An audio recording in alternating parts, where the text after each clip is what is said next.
Muy buenas noches, queridos hermanos, un placer saludarles. Em, bueno, pues vamos a continuar con el desarrollo de nuestra catequesis. Hasta la clase número 4 de la noche de ayer, nos habíamos quedado o habíamos iniciado el análisis de la revelación de Dios hacia el hombre y su carácter progresivo. Habíamos dicho que la revelación de Dios al hombre no consiste en un acto puntual de un instante, de un momento en el que Dios se aparece, se le presenta al hombre y le comunica alguna realidad, sino que la revelación es un acto que Dios va realizando ante el hombre, frente al hombre y con el hombre, de manera progresiva, de manera sistemática en el tiempo, con el propósito de, como dice el término, revelar, dar a conocer su voluntad, sus designios y sobre todo una especie de hoja de ruta a seguir para que nosotros, el pueblo de Dios, los hijos de Dios, lo conozcamos, ¿ya? Conozcamos la gloria que Él ha querido manifestarnos, vivamos el amor con el cual Él nos ha creado y logremos el designio de ser administradores de la creación, como lo habíamos visto desde la primera clase, que son las tres razones por las cuales Dios nos ha creado. Entonces empezamos con el análisis de la creación. Dios que se revela ante el primer hombre, Adán, y le da a conocer su designio de amor, pero que habíamos dicho también que además de la revelación, en cada momento de la revelación divina hay también un componente interesante que es el componente del pacto que Dios plantea al hombre y que de cumplirse se transforma en una alianza, ¿ya? Y estamos claros de que cuando uno se compromete a algo con alguien, dice, bueno, tengo un acuerdo con tal persona.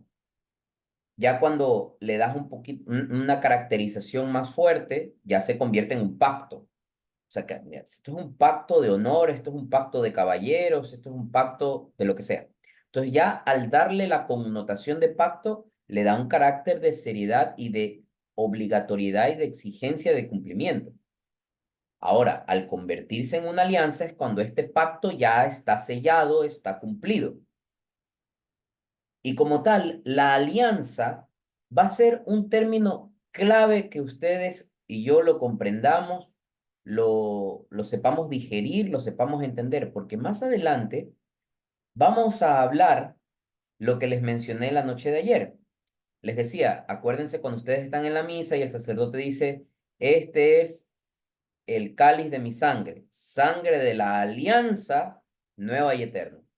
Entonces, la palabra alianza va a tener mucha importancia cuando hablemos del sacrificio eucarístico, pero por sobre todo tiene también relevancia cuando entendemos el, la convergencia de la revelación de Dios. Es decir, Dios se ha revelado al hombre ante el hombre a lo largo de toda la existencia, a lo largo de toda la creación, a lo largo de toda la historia. La pregunta racional que deberíamos hacernos es, ¿hasta cuándo se va a seguir revelando Dios? ¿Hasta cuándo Dios se va a seguir dando a conocer? ¿O de qué manera esa revelación luego se transforma como una vía de conocimiento del hombre hacia Dios?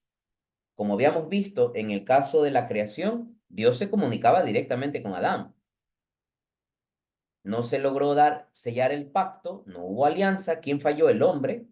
Luego Dios en su infinita bondad y su misericordia, pero sobre todo en su justicia, al darse cuenta que la humanidad había caído en pecado, estaba todo hecho un desastre, establece una alianza, un acuerdo, un pacto con Noé, en el cual Dios pone ciertas condiciones y Noé las cumple. Y, digamos, el sellado de esta alianza tiene dos componentes, un componente doloroso y un componente de amor. ¿Cuál fue el componente doloroso? Ciertamente el diluvio universal, según el cual Dios hace llover sobre la faz de la tierra 40 días y 40 noches, a efecto que a través del agua se purifique el pecado de la tierra. ¿Ok? Entonces es importante que lo entendamos cuando comprendamos o cuando estudiemos el sacramento del bautismo. Porque es el agua en su condición de signo de purificación el que limpia, así como cuando nosotros nos vamos a bañar, nos limpiamos, nos quitamos el sucio, asimismo el agua purifica el, a la humanidad del pecado. Y por eso es anunciado como una prefiguración del bautismo en la alianza con Noé. Entonces, todo chévere, Noé cumplió su parte del pacto, Dios cumplió, se selló una alianza. Por eso se conoce como el arca de la alianza. Arca que permaneció durante mucho tiempo y que estuvo en en el templo de Jerusalén, en la parte de atrás del velo del templo, y que era un objeto sagrado, de mucho cuidado y de mucha veneración para el pueblo de Dios de aquel entonces. Pero esto no termina ahí. A Dios gracias, el Señor, como parte de la alianza, Él prometió que nunca más iba a destruir a la humanidad. Y siendo la fecha en la que estamos, podemos comprobar que Dios ha sido fiel a sus promesas y ha cumplido la alianza. Pero sin embargo, Dios no necesita, desea seguirse revelando ante el hombre. Y es así que después de haberse revelado a través de Adán, a través de Noé, a través de Abraham, que también comentamos la noche de ayer la historia de Abraham, cómo Dios se revela, cómo establece un pacto que se transforma en una alianza, siendo que Abraham lo cumple y poniendo incluso como cordero de sacrificio, como cordero para el sacrificio a su mismo hijo, a su hijo Isaac, que era un milagro por parte del Señor, dado que su esposa Sarai, luego Sara, no podía quedar embarazada por la edad que tenía principalmente. Noten ustedes la analogía entre Abraham, Sarai o Sara, que no podía quedar encinta, pero por acción de la misericordia de Dios, Sara da a luz y luego ese hijo que nace llamado Isaac es ofrecido en sacrificio a Dios. Analogía. María, virgen, que no conocía varón, por lo tanto no podía quedar embarazada, pero por acción de Dios queda embarazada y luego Jesús, que es el fruto de ese embarazo, de esa concepción, es puesto en sacrificio a Dios por nosotros. La diferencia entre esta analogía del Antiguo Testamento y el Nuevo Testamento es que Dios se compadece de Abraham por ser un hombre justo y por ser fiel a Dios. Sin embargo, Dios no se compadece de su propio Hijo, que también es Dios. Tanto amó Dios al mundo que envió a su único Hijo para que muera por nuestros pecados. Fíjense la analogía y la diferencia cómo Dios no tiene compasión de su propio Hijo porque el amor hacia nosotros lo superaba. Ya hablaremos de eso cuando estudiemos la encarnación y, y el triduo pascual de Jesús. Por ahora, una vez que hemos repasado la alianza con Abraham, tiempo después resulta que su pueblo elegido, el pueblo de Israel, había sido, eh, estaba siendo sometido por el faraón, por los egipcios. Y ciertamente este era el pueblo elegido por Dios. el pueblo de Dios, de Israel. Y Dios, encontrando nuevamente un hombre justo, un hombre bueno, llamado Moisés, inicia, por decirlo de algún modo, conversaciones con Moisés a fin de establecer un acuerdo, un pacto, una alianza con Moisés. Esa alianza, como siempre, iba a ser en beneficio del pueblo de Dios, puesto que el pueblo de Dios estaba sometido bajo las garras del faraón. Dios, ¿qué quería? Liberar a su pueblo. Noten ustedes que no es un acto puramente libertario solo de decir que Dios quiere liberar a su pueblo porque, oh pobrecito, están pasándola mal. ¿Por qué quería Dios liberar a su pueblo? ¿Qué dice el Éxodo? Que por cierto, la palabra Éxodo significa salida, escape, ¿ok? Que el libro del Éxodo, que es el segundo libro de la Biblia, narra básicamente el hecho de que Dios quería liberar a su pueblo de Israel con un propósito. Fíjense que no es, ay, quiero liberar a mi pueblo porque pobrecito está sometido bajo las garras y bajo el dominio del faraón. No. Dios dice, quiero liberar a mi pueblo para que mi pueblo me adore en el desierto. Y ahí ustedes me deberían preguntar, oye, ¿y no que tú dijiste en la clase de ayer que Dios no nos necesita, que Dios no quiere, o sea, no le hace falta que nosotros eh, hagamos algo por él? Ciertamente. Pero recuerden ustedes que Dios, al ser Dios, por definición, y al habernos manifestado su gloria, justamente es para que nosotros le adoremos. No es que si nosotros no lo adoramos, Dios se va a sentir triste o pobrecito, va a caer en depresión. No, pero la alabanza, la gloria y el honor a Dios no es un acto que beneficie a Dios propiamente. Lo glorifica, lo reconoce como Dios, como creador, como, eh, como Padre, como Dios amoroso, como protector y como conservador, sino que además ese acto de gloria, de alabanza y de adoración es en beneficio nuestro, porque el ser humano se engrandece cada vez que se reconoce en cuanto a lo que es. Lo explico muy rápidamente.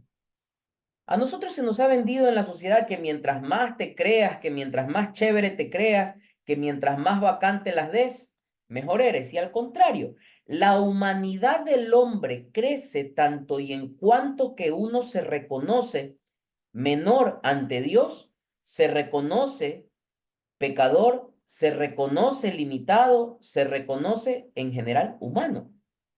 Es ahí donde radica la grandeza del ser. Y en general esto no se trata de humillarse, se trata de reconocerse a sí mismo. El problema es que nosotros, siendo puras criaturas humanas, bichos humanos, a veces nos creemos la gran cosa, o como dicen por ahí vulgarmente, la vaca que más, ¿ya? Y, y en ese reconocimiento de lo que no somos es cuando perdemos nuestra verdadera dignidad humana. La real dignidad humana del ser está en reconocerse lo que es. Esto no se trata de humillarse, pero tampoco de falsamente engrandecerse. Tanto y en cuanto nos reconozcamos lo que somos, nos hacemos grandes ante Dios.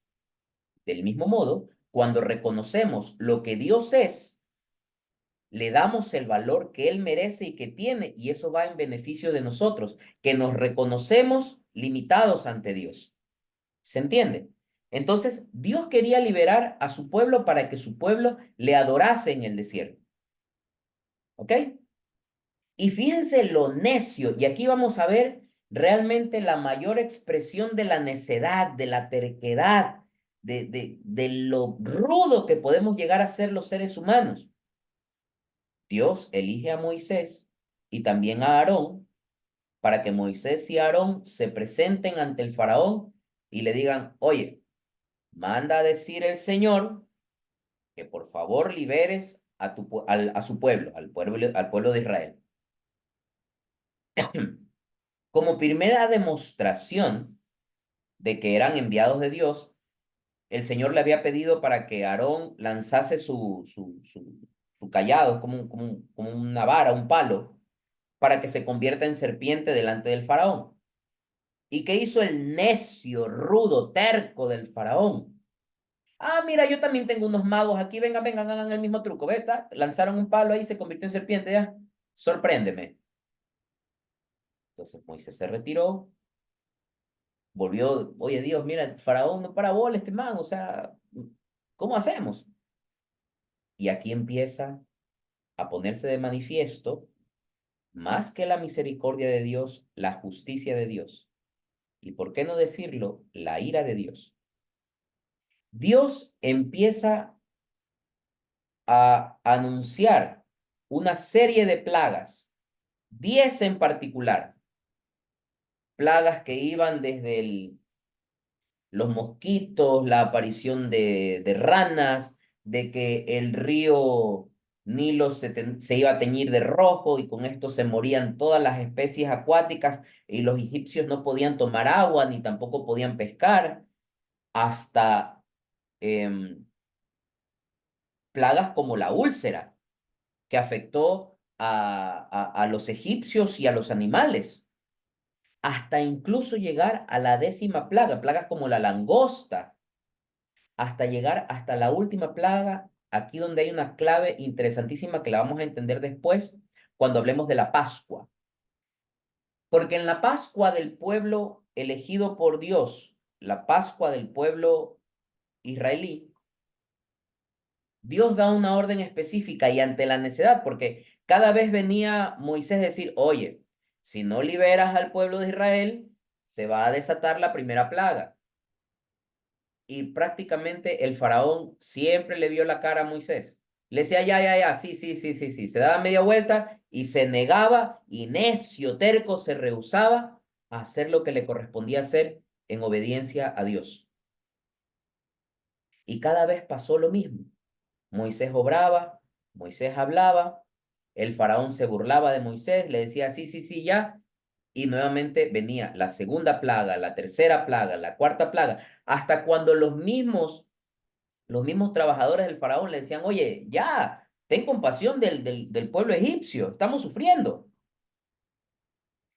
Pero no fue sino hasta cuando en la última plaga Dios dispone que todos los primogénitos se mueran de los egipcios, empezando por el heredero del faraón, hasta el último egipcio, hasta el último niño egipcio, primogénito, los herederos, es que el faraón siente el poder de Dios, siente la furia de Dios y manda a liberar al pueblo de Israel. Es más, los expulsa, los expulsa. No obstante de lo cual, también hubo un hecho interesantísimo, repito, que lo vamos a estudiar más adelante. Cuando Dios manda a que el pueblo israelí celebre la Pascua y se junten, si son familias pequeñas, se junten entre varias familias y coman un cordero. Fíjense la imagen del cordero, un cordero tierno, un cordero sin mancha, y que la sangre del cordero sea marcada, que con la sangre del cordero se marquen las entradas de las casas de los israelitas. ¿Con qué propósito?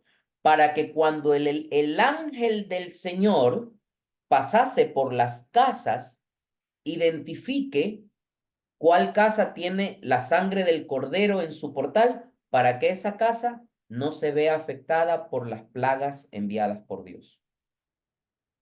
Fíjense los términos. Cordero, sangre del cordero. ¿Se acuerdan cuando en la misa escuchamos, este es el Cordero de Dios, el que quita el pecado del mundo? Cuando el sacerdote dice, Cordero de Dios que quitas el pecado del mundo, ten piedad de nosotros, Cordero de Dios que quitas el pecado del mundo. ¿Ok? Fíjense la analogía que estudiaremos en lo posterior. Pero por ahora, centrémonos en Moisés y en este necio, rudo, terco faraón. Aún a pesar de que le cayeron 10 plagas, de que el ángel del Señor en la Pascua, que Pascua significa paso, el paso del ángel del Señor, cuando el ángel del Señor extermina a quienes no eran su pueblo elegido, y a pesar de ver toda la destrucción que se le vino encima, el faraón dice, ya, ya, ya, váyanse de aquí, llévense a sus israelitas, llévense, que ya no los quiero ver, los expulsan. Pero tanto pudo la necedad del faraón, que cuando Moisés ya se estaba yendo con los israelitas, vamos para que vayamos al desierto a adorar a Dios, el faraón dice, no, pues, yo voy a mostrar mi debilidad. ¿Cómo puede ser que yo me deje vencer? Y esa es la típica manifestación del hombre de hoy en día.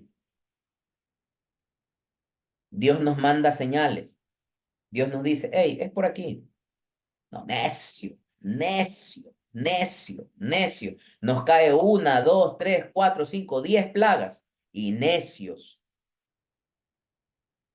Aun cuando el pueblo de Israel se estaba yendo ya de Egipto, el faraón dice, no, pues yo no los puedo dejar ir así nomás. No, no, no, que va. Tengo que reaccionar. Y manda a todo su ejército y sus tropas a perseguir al pueblo de Israel, porque él pensaba y decía, cuando los israelitas se vean acorralados en medio del desierto, ¿qué van a decir? No, mejor volvamos a la esclavitud a Egipto. Y claro, y de hecho, el pueblo elegido por Dios, el pueblo que estaba siendo salvado por Dios a través de Moisés, también actúa como el hombre actúa hoy en día. Está siendo salvado por Dios y encima reclaman. Muchos israelitas se viraron ante Moisés y le decían, oye, ¿cómo te atreves a traernos a morir al desierto? De hecho, le decían, ¿no había acaso cementerios en Egipto para que nos hayas traído a morir en el desierto? Nos has sacado de Egipto para hacernos esto. No te decíamos que nos dejaras tranquilos sirviendo a los egipcios, que era mejor servirlos a ellos que morir en el desierto. Fíjate que el pueblo necio está siendo salvado por Dios y reclaman con J. Moisés, que era un hombre justo, un hombre santo, ¿qué le dice? No temáis. Presten mucha atención a este versículo de la Biblia que es hermoso. No temáis, manteneos firmes y veréis la victoria que os voy a dar hoy el Señor, que os va a dar hoy el Señor. A estos egipcios que veis ahora, no los volveréis a ver más, nunca jamás. El Señor combatirá por vosotros sin que vosotros tengáis que hacer nada. Eso nos dice el Señor hoy en día. Oye, relájate, el Señor está combatiendo por ti muchas veces sin que tú tengas que mover una uña, pero ten fe, ten fe. ¿Qué le dice Moisés al pueblo elegido por Dios? Oigan, relájense muchachos, tengan fe. El Señor está combatiendo por ustedes sin que ustedes tengan que hacer nada, solo tienen que tener fe. Claro, la fe no es un acto irracional. La fe es ante todo racional. Es la respuesta del hombre a Dios que se revela. Con lo cual, en la práctica de la fe se exige que hagamos algo. No podemos nosotros decir, ay, no, yo me acuesto aquí y voy a esperar que por la fe que tengo, Diosito obre el mayor bien posible en mí. No, pues hijito, hay que levantar las manitos, levantar los piecitos, ponerse a caminar y hacer lo que tenemos que hacer. Pero ciertamente es importante el rol de la fe, de la entrega a Dios, del entregarme a Dios, decir, Diosito, usted está bajo el control, yo confío en usted. ¿Ok? Ok, entonces, pese a que el pueblo de Israel, temeroso, desconfiado, rudo también como el faraón, manifiesta su preocupación que le dice Moisés, relajen muchachos, todo va a estar bien. Y Dios manda para que Moisés, a través de su vara, de su callado, abra las aguas del Mar Rojo y su pueblo pase por en medio del mar como si estuviera en el desierto, de modo tal que cuando pasan las caballerías del ejército del faraón, el agua se cierra y mueren todos los enemigos del pueblo de Dios. Segundo llamado de atención, segunda ocasión que aparece el agua limpiando el mal que afecta y ataca al pueblo elegido por Dios. Segunda vez, ya fue en el diluvio universal, ahora en este pasaje bíblico del paso del pueblo de Israel por el Mar Rojo. ¿Ok? ¿Y qué hace Dios finalmente?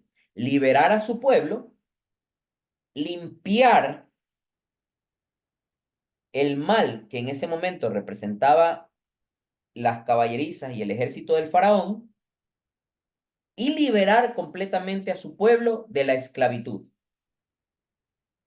Sin embargo, la historia no termina ahí, porque alguien diría, ay, qué bonito, ay, yo lo vi en una película, qué bonito, porque Moisés lo lleva al pueblo, al desierto, ¿con qué propósito? Acuérdense, con el propósito de ir a adorar a Dios. Pero ¿qué hizo el pueblo de Dios? Siempre dicen, ¿no? No hay peor cosa que una persona que esté de vago. Lo peor es ser vago, porque cuando uno está de vago, la cabeza vuela, comienza a hacer tonteras, comienza a inventarse tonteras, comienza a evadir responsabilidades, comienza a no cumplir lo que tiene que cumplir.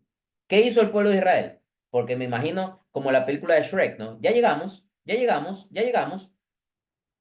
Se pusieron a construir un becerro de oro, se pusieron a adorar a un becerro de oro porque decían, este es Dios. Se desesperaban porque decían, nos has traído a morir al desierto, por eso Dios, fiel a su promesa, les hace llover el maná del cielo para que no murieran de hambre. Luego eso lo vamos a utilizar cuando expliquemos la Eucaristía. El maná del cielo, el pan que Dios hizo llover del cielo para que su pueblo no muriera. ¿Ok? Y es así que Dios sella la promesa que hizo a través de Moisés con su pueblo. ¿Cuál era la promesa? Liberar al pueblo de las garras del faraón. Y esta es la alianza la siguiente alianza que hace Dios con su pueblo al salvarlo de las garras del faraón a través de Moisés. Luego se sella la alianza también con la enunciación de su ley, de los 10 mandamientos, a través de Moisés. Pero nuevamente vean cómo la revelación, de manera progresiva, cada vez va avanzando, va ampliando más cosas, va mostrando más cosas de los designios de Dios para su pueblo. ¿Ok? Vamos a quedarnos hasta ahí. El día de ayer tuvimos una clase pesadita de 1 hora 20 más o menos. Hoy vamos a hacerla más suave porque nos falta hablar de Juan el Bautista como último elemento previo a la encarnación. Nos vamos a quedar ahí eh, solo con la parte de la revelación concerniente a Moisés. Recomendación importante, por favor, vayan leyendo el cuestionario, el primer parcial, para que no se les acumule. Si hay alguna clase que requiere que verla de nuevo, pues vuélvanla a ver. Todas están colgadas aquí en el YouTube, así que con toda confianza pueden volverla a ver mientras están cocinando, lavando, trabajando, haciendo cualquier cosa o bañándose. Pueden poner esta melodiosa voz para que